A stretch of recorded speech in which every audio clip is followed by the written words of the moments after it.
तुम्हारी इतनी अच्छी स्किल नहीं है, तुम्हें थोड़ा सा टाइम लगेगा। मैं तो फ्री हैंड बना लेता हूँ।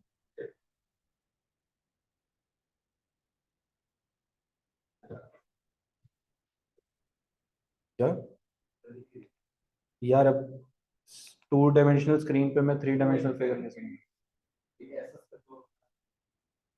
मतलब सर्कल पे सर्कल बना देगा, 3D हो जाएगा।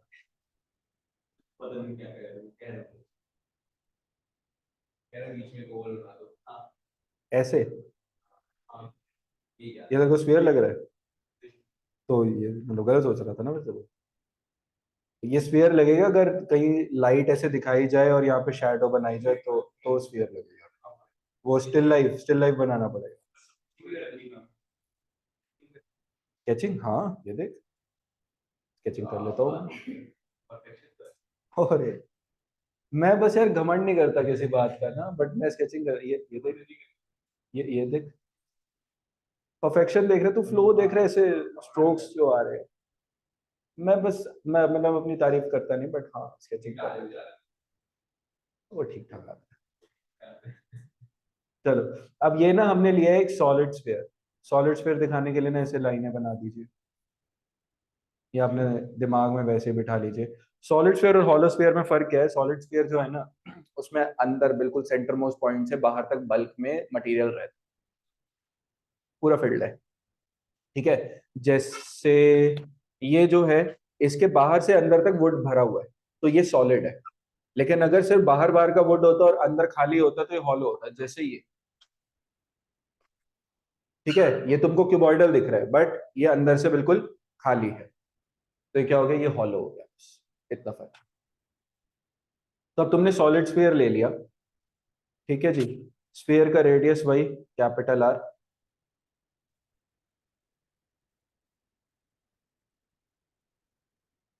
अब यहाँ जो चार्ज डेंसिटी होगी वो कौन सी होगी? Volumetric. Q by V, volumetric charge density. ठीक है। अच्छा, बाय द वे, एक छोटी सी चीज मैं तुमको बताता हूँ, या चलो पहले ये कंप्लीट करवा देते हैं फिर बताएं। हाँ जी, कैपिटल आर तो बनाना है। अब लिखो, consider a solid sphere of radius capital R. भाई तूने बहुत जज्बाती होकर ये लाइनें नहीं बना दी हैं, तेरे को खुद को ज्यादा नहीं लग रही हैं? आर भी नहीं दिख रहा, मैंने तो खाली थोड़ी बहुत व्हाइट लाइंस बनाई। अच्छा, तू फ्री था, तूने बना दी। मतलब मैं और बात करता तो तू तो पूरा शेड कर देता इसको। ये देखो, भावनाओं में बह गया बिल्कुल ही। देखो, consider a solid sphere of radius capital R carrying a charge Q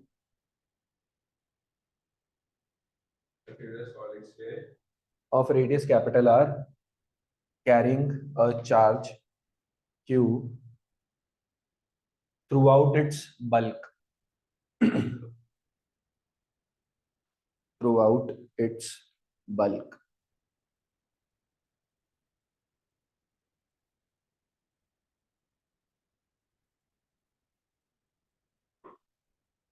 Full stop. Let sigma, oh sorry, rho be the, let rho be the volumetric charge density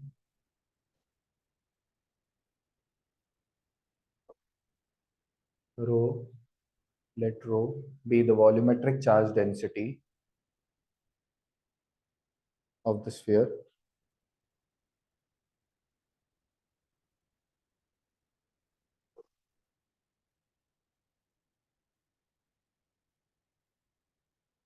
आगे लिखो, let us consider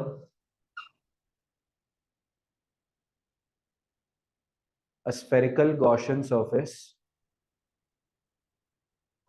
a spherical Gaussian surface of radius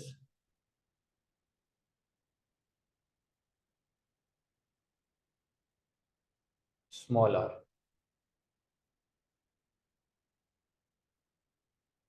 ठीक है, अब ये जो case 1 करा रहे हैं इसको बहुत ध्यान से सुनना। अब मैं एक स्फेरिकल गॉसियन सरफेस ले रहा हूँ स्मॉल आर रेडियस का, और मैं केस 1 में कह देता हूँ कि small R is less than capital are.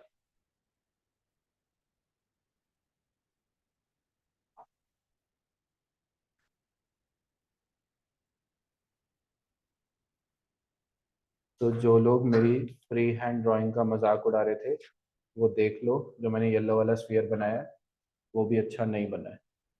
ठीक है, वो भी घटिया घटिया ही बना है। अंकुर इस पे अग्री मत करियो। तू नहा के नहीं आया आज? उठ के ही आ गया सर शायद सीधे। बाल वाल के क्या कर रखे हैं मतलब? कई लोग कहते हैं हेलमेट पहनने से बाल खराब होते हैं, तो अगर हेलमेट ना पहनने से बाल खराब होते हैं क्या? हैं ही कितने ये? हवा को तो पता भी नहीं चला कि तेरे बालों से। ओ, फिजिक्स लगा गया लड़का। ठीक है, तो small R less than capital R है। अब इसमें फ्लक्स लगा वो निकालते हैं, फ्लक्स निकालते हैं पहले तो, फिर उसके बाद फील्ड पे जाएंगे। लिखो एज पर गॉस लॉ, इस वन में लिखो एज पर गॉस लॉ।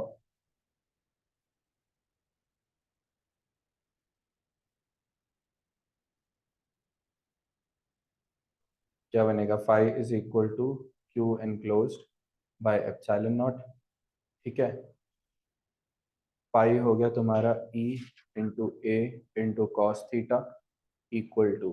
अब आधी से ज्यादा जनता ना क्यू एनक्लोज में गलती कर जाती है, ध्यान से सुनना। अगर मैं सॉलिड सरफेस ले रहा हूं ना तो उसके अंदर इन मतलब सॉलिड स्फीयर ले रहा हूं तो उसके अंदर इनफाइनाइट सरफेसेस अंदर से बिल्कुल बाहर तक। तो अगर अंदर खाली नहीं है, अंदर सरफेसेस हैं, तो क्या अंदर चार्ज रह सकता है कि नहीं रह सकता? रह सकता है। तो यहाँ पे Q इनसाइड जीरो नहीं ले सकते, ये फर्क है हॉलोस्फीयर में और सॉलिड स्फीयर। तो Q inside can not be zero. अब Q इनसाइड कैसे निकालें? क्योंकि चार्ज डिस्ट्रीब्यूटेड है थ्रू आउट द बल्क यानी थ्रू आउट द वॉल्यूम, यहाँ पे कौन सी चार्ज डेंसिटी यूज करेंगे हम? Volumetric charge density. बात समझ में आई? कोई दिक्कत? अब ये क्यू एनक्लोज का क्या करें हम? अब देखो मैं साइड में लिख रहा हूं, फिर मैं यहीं पे वैल्यू डाल दूंगा। मैं रफली लिख रहा हूं यहाँ पे। सपोज करो कि चार्ज डेंसिटी जो है वो रो है। रो का मतलब क्या था? हाँ जी अंश, अभी तो कुछ बताया नहीं तो मैंने। रो रो वी होगा ना, रो इंटू वी। ओके, आने दे पहले एक बार। ठीक है, जब मैं पूछूंगा ना किसी से कि कोई बताएगा तो बताना है, अभी नहीं। ठीक है, अब मुझे टोटल यहाँ पे बताना है इनक्लोज चार्ज कितना है। तो सपोज करो कि अगर चार्ज डेंसिटी रो जो होती है वो total charge upon total volume होती है। तो इतने से वी वॉल्यूम में, मतलब सपोज ये वाला जो वॉल्यूम है इसके अंदर जो चार्ज आएगा वो कितना आएगा? तो Q enclosed can be given as Q by V, यानी रो इनटू ये येलो वाला वॉल्यूम वी डैश बोलते हैं। तो यहाँ चार्ज कितना आएगा? Rho into V dash by epsilon naught. कोई दिक्कत? समझ में आया? अंश तुम ठीक कह रहे हो, लेकिन जब पूछा जाए तो बताना है, नहीं तो फ्लो टूटता है। तो वॉल्यूमेट्रिक समझ गया। Charge density the into the considered volume. क्या यहाँ पे कोई ऐसा है जो चाहता है मैं रिपीट कर दूं अपनी बात? नहीं? ठीक है, तो रो इनटू वी डैश आ गया।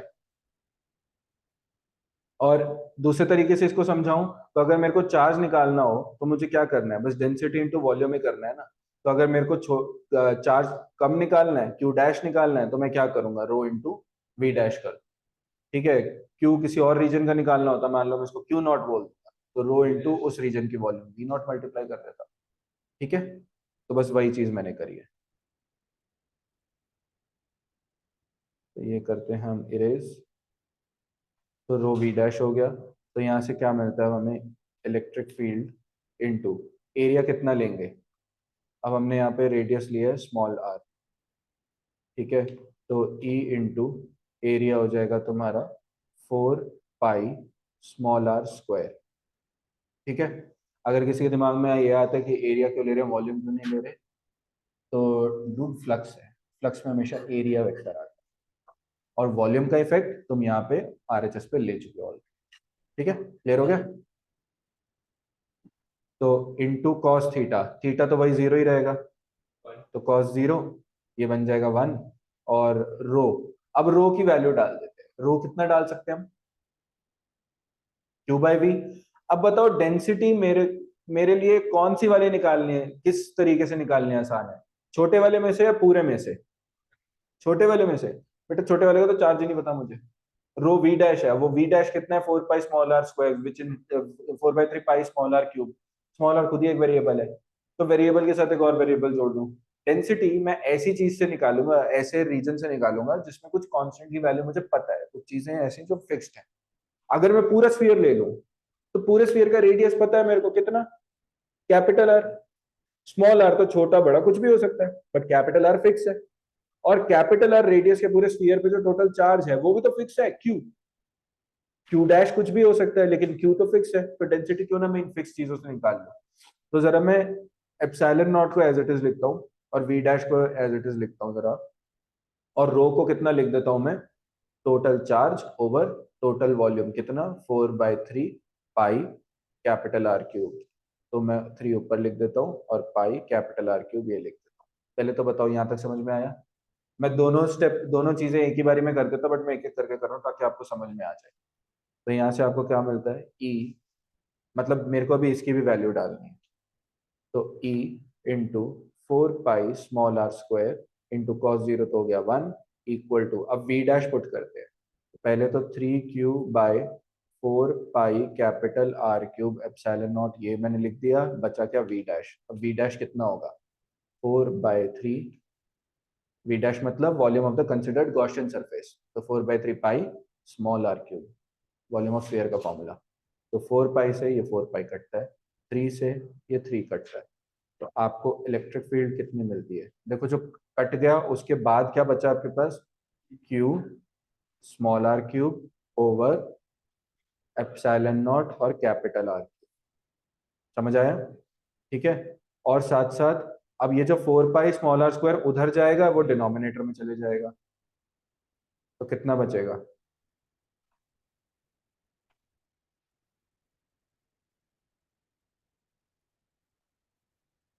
ये चल क्यों नहीं रहा है?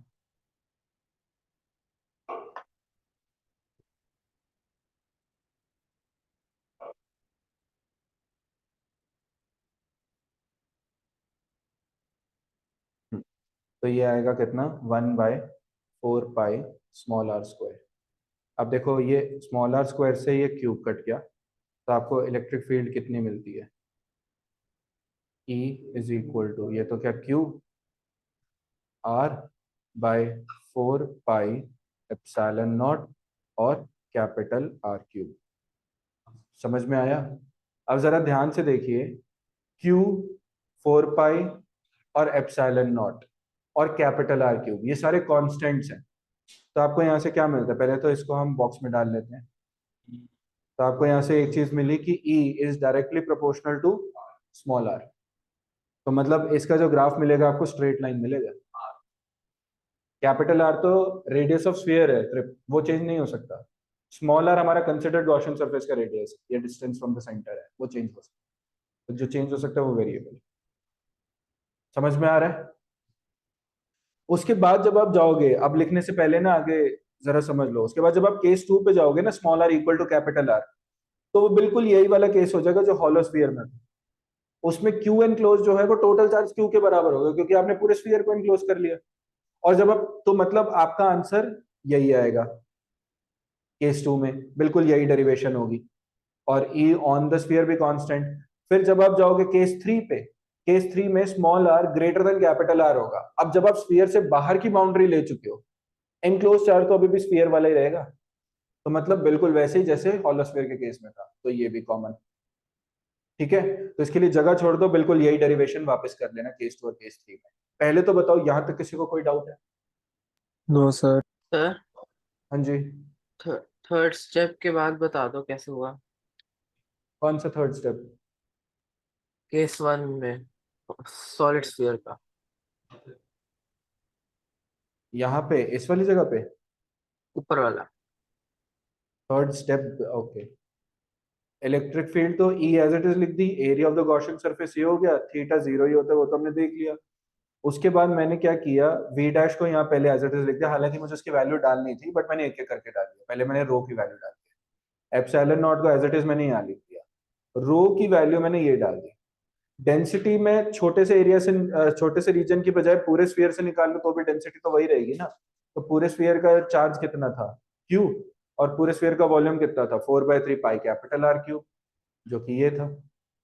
तो बस मैंने ये ले लिया, पूरे स्फीयर का चार्ज मुझे पता है और पूरे स्फीयर का वॉल्यूम मुझे पता है, तो आसान था ना ये डाल दिया। ओके उसके बाद इसकी वैल्यू अभी भी डालनी रह गई, तो अगले स्टेप में मैंने वी डैश की वैल्यू यहाँ प्लेस कर, वी डैश ओके। मतलब volume of the Gaussian surface. हाँ जी, हाँ इसके भी 3 केसेस हैं, जिसमें से केस 2 और केस 3 तो कॉमन ही है फॉलो वाले जैसे, तो वो तो आप कर लेना, जगह छोड़ दो। ग्राफ और बता देता हूँ मैं इसका, ग्राफ में भी एक छोटी सी चीज आएगी। जब आप फाइनली जगह छोड़ने के बाद इसका ग्राफ बनाओगे ना, देखो कैसे आएगा वो, ये ई, ये स्मॉल आर, जब तक कैपिटल आर के बराबर नहीं हो जाता स्मॉल आर, तब तक इलेक्ट्रिक फील्ड स्मॉल आर के डायरेक्टली प्रोपोर्शनल, मतलब जितना बड़ा आप स्फीयर कंसिडर करते जाओगे उतनी electric field through that surface बढ़ती जाएगी। और जैसे ही पहले तो वो बढ़ा देते हैं, ऐसे आएगी। तो एक तो ये ग्राफ हो गया आपका, इसको मैं येलो में ही बना देता हूँ। तो ये आया, फिर उसके बाद इलेक्ट्रिक फील्ड की मैक्सिमम वैल्यू वही K Q by capital R square, फिर उसके बाद वही इनवर्स वेरिएशन शुरू हो जाएगा। तो इन दोनों ग्राफ्स में फर्क क्या है, पहला वाला जो हॉलो वाला ग्राफ था ना, उसमें ये वाला रीजन नहीं था क्योंकि इलेक्ट्रिक फील्ड थी नहीं, उसके बाद का बिल्कुल सेम है। समझ आया? तो कैपिटल आर तक सॉलिड स्फीयर में इंक्रीजिंग है, लेकिन हॉलो स्फीयर में 0 है। कैपिटल आर ऑनवर्ड्स सॉलिड और हॉलो दोनों में इनवर्स प्रोपोर्शन है, एक जैसा। बात समझ में आई? तो ये भी जगह छोड़ के इसका भी केस 2 और केस 3 लिख। Is there anything that you guys want me to repeat? ये तो इसका ही है ना, ये इसका है सॉलिड वाले का, हॉलो वाला जो था वो ऐसे था। किस केस का है? केस पूरे का है ना बाबा, ये देखो ये आर से कम वाला केस हो गया, ये लेस देन आर है। मैं लिख देता हूँ, E directly proportional to small R और E inversely proportional to R square. Case 3 पूरा करने के बाद फिर बनाना है। तो ये वाला रीजन जो है वो केस 1 का है, ये वाला जो पॉइंट है ये केस 2 का है। अब एकांक इधर देखो, जो ये वाला रीजन है ये केस 1 का है, जो ये पॉइंट है ये केस 2 का है, और ये जो लास्ट वाला ये तुमको रीजन दिख रहा है ये केस 3 का है। हाँ वही तो कह रहा हूँ, पहले डेरिवेशन पूरी कर लोगे जगह छोड़ने के बाद और फिर ये बनाओगे। समझ आया सबको ऑनलाइन? ठीक है। Yes sir.